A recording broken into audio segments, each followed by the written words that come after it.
Service secret marocain, dossier, université. Alors, pour la psychanalyse de masse, il ne faut pas investir les universités en disant on peut investir les universités quand on veut, on est les plus forts, les meilleurs, sœurs. Voilà, ça c'est de la pure provoque.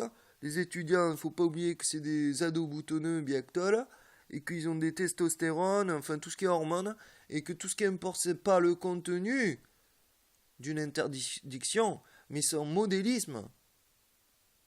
Ah bah oui, tu revendiques un petit peu ta place d'homme et de femme quand tu es étudiant, que ce soit en France, au Maroc ou ailleurs, aux États-Unis, pour 2016,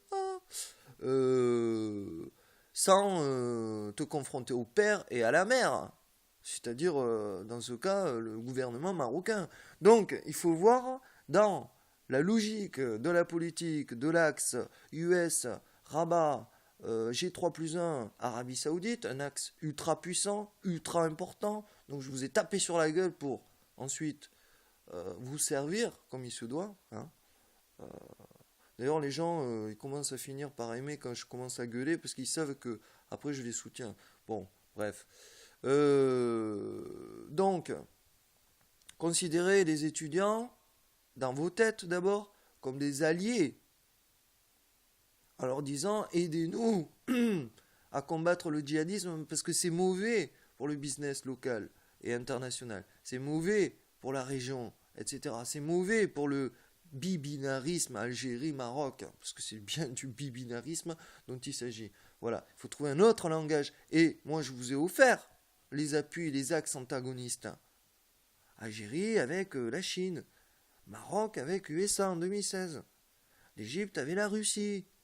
La France contrôle pas mal, connaissent la région depuis fort longtemps quand même. Hein.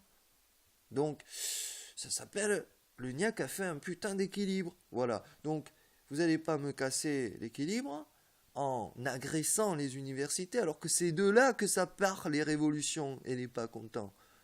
Il faut s'en servir d'eux positivement et leur dire aidez-nous à combattre l'insécurité. Parce que insécurité égale pas content égale renversement de pouvoir. Je l'ai démontré au monde entier par la révolution du jasmin et du printemps arabe dans la région. Voilà.